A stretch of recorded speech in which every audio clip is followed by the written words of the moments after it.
Hi, I'm Alex Anders, and this is Bisexual Real Talk. And I'm gonna be honest with you guys, I've been feeling a little unmotivated recently. Unmotivated to make videos, unmotivated to write books, I'm motivated to do a lot of things. I'm in a great mood. I got a VR headset, the Quest 2. Oh my God. I'll put a link to it in the description below. But it is fantastic, and that might be sucking some of my desire to do everything else right now. Yeah, but I'm here now, so let's talk about that. So today I'm going to be reading one of your questions, and today's video is brought to you by one of my books, How to Win the Love Game. It's a book about how we fall in love, why we fall in love. It takes it from a neurochemical perspective. You know how I say dopamine is about bisexuality is about our relationship to dopamine and what causes dopamine spikes in our body. Well, How to Win the Love Game is how I kind of came across the entire theory. And it talks about how dopamine and oxytocin relate to love and how we can then manipulate our oxytocin and dopamine to get us to either fall in love or have other people fall in love with us and stuff like that. So check it out. At the end of the video, I'm going to be putting a short excerpt from the audiobook, and there's going to be links in the description of where you can get it. But the reason why I chose that will become obvious once I start reading today's question. Because the question says, Hi. I've been listening to your YouTube channel since I started wondering if my boyfriend is more attracted to men than he is to me. I am a 42-year-old straight woman. My boyfriend just turned 42 as well, and he has only had one main relationship from high school, and it was with a girl. They dated in high school and lived together for 3 years. He cheated, not sure with whom, and that ended. Since then, he has had about 3 short relationships with girls, but he's been alone for many years. At first, I thought that he wasn't over his ex. In the beginning, it felt like he had a crush on me, but he never initiated anything sexually.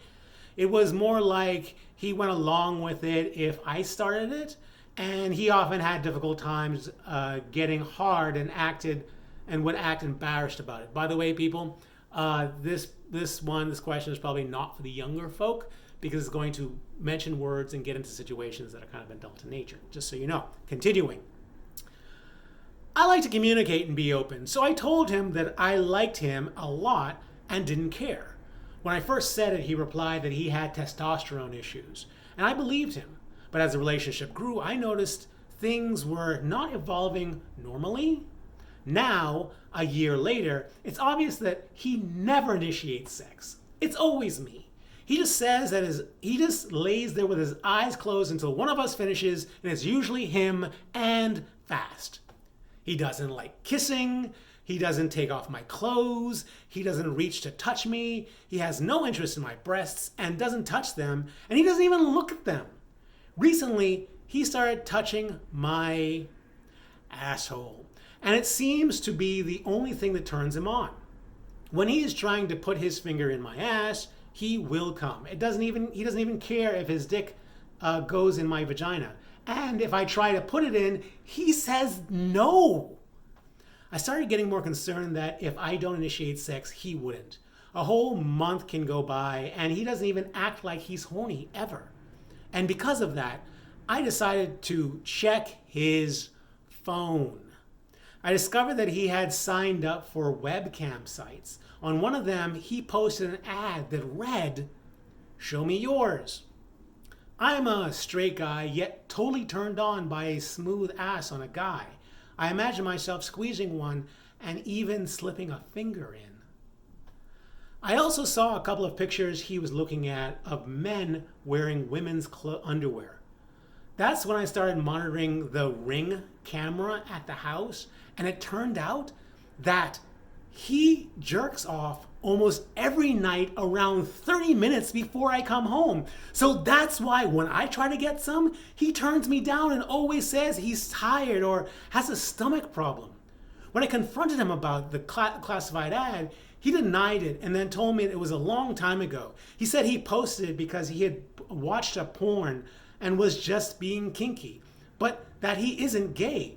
Then he got mad and turned it around on me, saying that I was wrong for not trusting him. But I had said it because I thought mentioning it would open up a conversation between us. And I told him I loved him even if he is bi. And I told him I would listen and understand. I just didn't appreciate him keeping me around with false hope, or just to show his friends and family he had a girlfriend while wishing he could be having sex with men.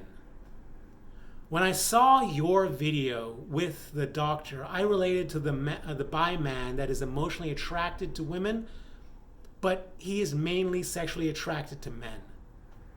Even though he is capable of having sex with both, I think his drive is for man-on-man sex, and that it feels more instinctive to him.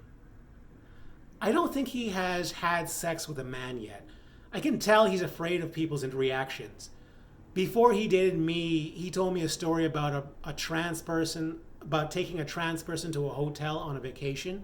He claimed nothing happened once he found out that she didn't have female parts. He claimed she stayed in the room just drinking and getting high. But now I think there's more to that story. We have been together for a year and 2 months. Getting sex from him is like trying to get him to do chores around the house. And he has actually referred to it as such. Now, the person didn't put a conclusion or a question, but I assume if they sent me this, they're asking to get my perspective on this particular situation. So I'm going to pretend like a friend of mine told me the situation and has asked me for advice, and I'm going to give it to them because, you know, that's what the whole video is about, so I can't not do that. Anyway, so what do I think about this? If this was a friend of mine telling me this, I think the first thing I would say to them, after some thought, because it took me a while to realize this, but yes, your boyfriend is bisexual, but that's not saying much, because bisexual isn't just one thing. It's a whole bunch of things. It's on a huge spectrum of stuff. And if I were to put your boyfriend on a spectrum based on the things that you've told me, I would put him really far on the mostly straight side of the spectrum and not on in the middle, where he's equally attracted to both men and women, or on the far end where he's mostly attracted to men.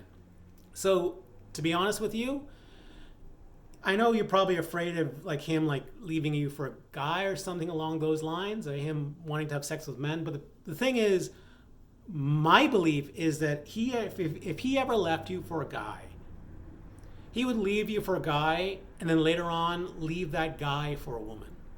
I just don't believe from anything you've told me that his inclination, or as his instinction, as you put it, is to be with men.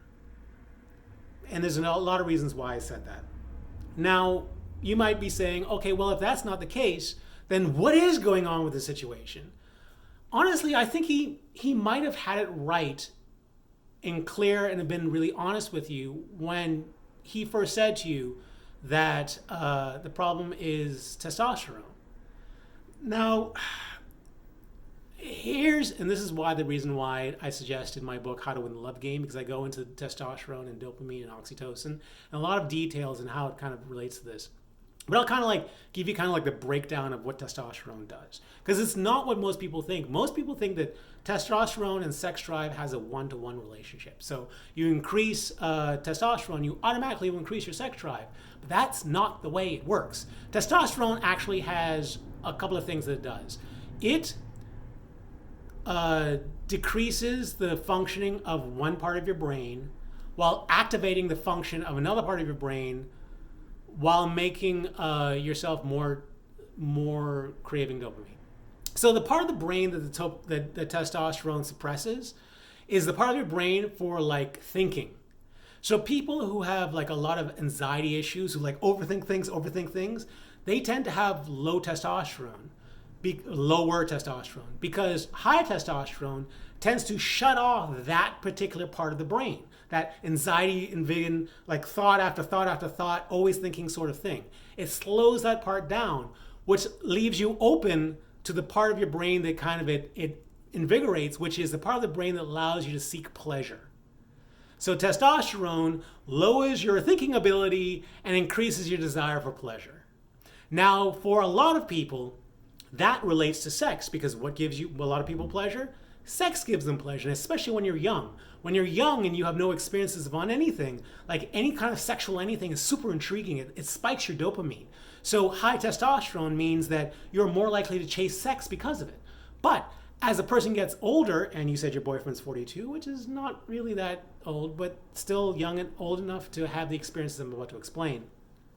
I read a study recently that said that, or heard a study recently that said that as we get older, our dopamine receptors in our brain become less sensitive, which means that all the things that used to be exciting to you become less exciting. It releases less dopamine in your brain.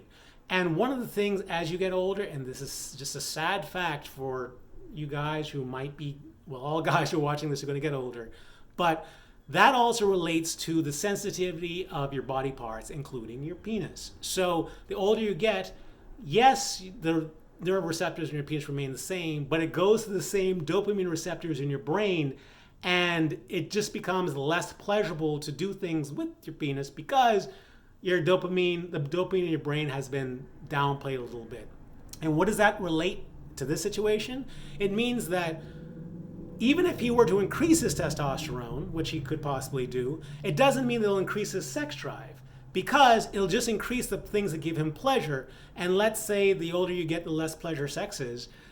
It doesn't necessarily mean he's going to end up having one more sex. And just as an analogy for like what's going on with him, it seems, in terms of testosterone, basically, our desires are basically, when we're young, our desires look like a really large, like waving mountainous region of land. So some parts are flat, and then there are hills, and there are higher hills, and there are mountains. So they're all like, there's a flat level, and then there are all these things that pop above the normal flat level. But as our testosterone goes down, it's like water flooding the land. So the parts before, there was a lot of land mass that is outside of the water, so there's a lot of things that would turn us on. But the more water there are less things that peak above the water. And the lower your testosterone, the higher the water floats. Until eventually, and it sounds like with your boyfriend, is that now they're just like the tops of the hills above the mountains, and then above the water, and then the spikes of the mountains. That is essentially, that means that there are things that used to give him pleasure before that now don't give him as much pleasure. Like it's just a little bit of pleasure it gives him. But there are things that give him a lot of pleasure, his kinks. And that tends to be how things work as you get older. The things that you've been doing your entire life become less interesting, so it gives you less pleasure, those little tiny peaks out of the water.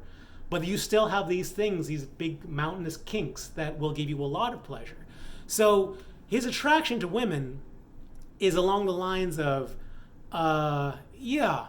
it gives me rewards.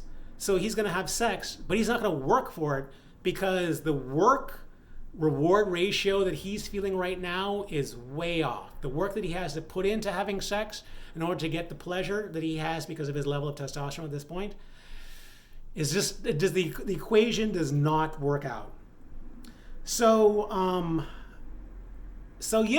But he also has these other things, these kinks, which for him apparently is fingering smooth asses, is strong. So the question is, and the thing is, I should also mention that you mentioned that he masturbates 30 minutes before you get home. And yes, your instinct is right if he were 22 years old or 25 years old. Yes, when you're young and you masturbate a lot, it will dampen your sex drive. It will make you less desirous to like go out and pursue sex. But you first have to desire the sex to go out to want to pursue it. That's where it differs when you're younger, when you're older. Like as you get older, masturbation just becomes like just a little enough work that you're willing to do it sort of thing. Because, initiating sex becomes less pleasurable. So the whole process of going out and finding sex, or going out and initiating with your girlfriend, or going like all the foreplay necessary to have it, like all that stuff just becomes not worth it. But masturbation doesn't require all that. So because it doesn't require all that effort, then it's just worth it. So if you were to say to him, stop masturbating and then you'll want to have sex more, that's not the way it works, because it's what you need to do is you need to get something that he has that gives him enough reward for him to go through the work of yada, yada, yada, sort of thing. And the way that works is, and I think this is no secret that a lot of guys don't get much from foreplay, but women get a ton from foreplay. So the exchange that happens is that, in the very stereotypical sense, women allow guys to have sex with them as long as they do foreplay. So guys are willing to do the foreplay in order to get the sex at the end. Like that's the traditional sort of masculine, feminine sort of situation that goes on, the stereotype sort of thing. And there's a reason why the stereotype exists, because it's real. If you're looking to solve your problem, you can do one of two things, or both of these things. And the first thing is you need to figure out how to rejigger that reward system somehow. Because right now, he's not willing to do all of the things that you want, like initiate sex, like all those things, which he considers work because the reward isn't high enough. You need to figure out what his reward is, like what gives him a large enough reward, what you could use to motivate him to give you what you want. This is just a relationship issue. This has nothing to do with him being bisexual. This is just a relationship situation and what people have to do over time. This is what guys traditionally have to do in situations where women don't want to have sex. This is what women have to do in situations where guys don't want to have sex. You find what gives them pleasure, and then you negotiate to get what you want in exchange for the pleasure that they want. So lucky you know what he wants. He wants this kink, and it's a kink that means that he's bisexual, but it's not something that it's not something you need to worry about. It's just something that he has a kink of. Like a lot of people have kinks. This is his kink, and you need to figure out how you could use this kink in a way to get what you want. One thing I might suggest is perhaps you can have a situation where if you're okay with fulfilling that kink with him, maybe what you say is, I would love to do this for you, but I'm feeling a little unfulfilled right now. How about we have a situation where one night I give you, fulfill your kink to its ultimate, whatever that is, even if it involves you, like him looking at porn of guys being fingered or something, or whatever it is. Like just kind of figure out what your line is and what you're willing to do. But one night will be his night where he can completely have his desires fulfilled in exchange for you getting your own night where you get all of your desires filled. Hopefully, if what you offer him as a reward is strong enough, then he's willing to put in the work in order to get the reward. So it's the exact same situation where, like, if there's a guy who, like, wants to have sex but knows he has to have, like, a certain amount of foreplay before he can get it. It's the exact same situation where the foreplay instead is you having sex. But there's no way that, you're going to trick him into it or talking him into him wanting to have sex more, because there's a lot of biological things going on there that he can't control, that you can't control, and that it's going to be exactly what it is now and continue to get worse and worse in your perspective as time goes on. You're going to just have to figure out how to work with this. If you love him enough and want to stay with him and want to date any guy, because it's going to be sort of a different situation with other guys, but it's going to be a similar different situation. So I would recommend kind of figuring out how you could offer him a reward and what he would be willing to offer in exchange for the thing that he really wants. It's as basic as that. Another thing I recommend you do, is this is something I go on in great detail in my book, How to Win the Love Game, is the other thing that helps a person feel more sexually attracted to the other person is when your oxytocin levels are very high. And that can come from various activities you do together. I'm not going to go too much in depth with it because honestly, I covered a whole bunch in the book. So there's another thing you can do in terms of dopamine, like in terms of increasing the oxytocin that comes between you two. And also I'll mention this as a bonus. On a previous video, I think where I talked about how to ask someone about their sexual orientation, I mentioned something called game theory. And game theory is basically something that the US and Russia used back in the 80s to decrease the amount of nuclear warheads they have.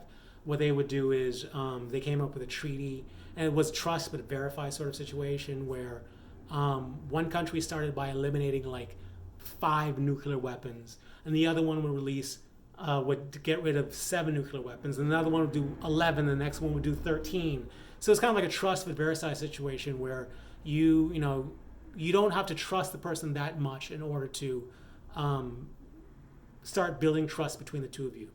The reason why I mentioned the game theory is because you mentioned wanting to talk about it and him kind of shutting you down. If you really want to talk about it, and I want you to know you made a great effort, you took your shot, you missed, it didn't work out, you tried, that sort of thing.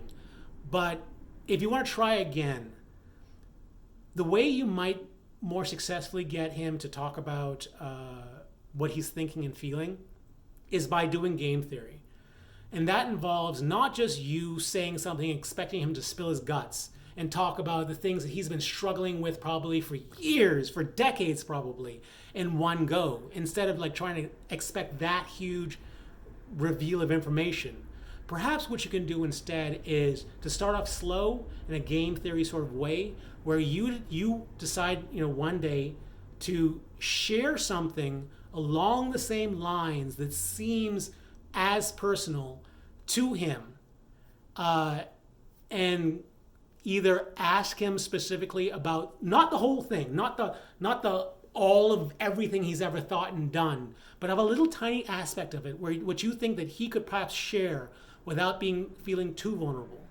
So if you start out sharing something and then you encourage him to share something kind of small, and he's able to share it with you and trust that you won't react in some sort of crazy way, then you can share more information with him, something else you've come up with, and you can both exchange information like that.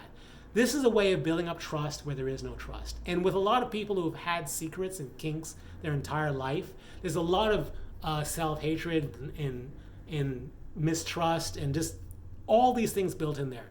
This is a way to work past those issues and create a relationship that honestly has more oxytocin in it, and with the other thing, maybe even more dopamine. That's my advice. I hope that was helpful. And if you have a question that you would like me to give my advice on, or a situation that you would like me to talk about, send me an email. Link to my email address is in the description below. I'd love to hear from you. And if you're interested in my book, How to Win the Love Game, right after this video, you're going to hear a short excerpt from it, and also the link to the audiobook and the paperback versions are in the descriptions below. Until the next time, stay cooler, my bisexual friends. Stay cooler. Bye. The power of this book is that it puts your destiny in your own hands. You can use the knowledge gained within to understand why you might not have fallen in love with the guy who seemed perfect for you, or you can use it to understand why the person you've fallen for hasn't fallen in love with you. Past that, you'll be able to use the information gained within to increase your likelihood of finding love. You'll be able to set up the best conditions for someone to fall in love with you, and you'll be able to move closer to a state of peace about not being in a relationship, although the world keeps telling you that you need to be in one. Chapter 1. Introduction.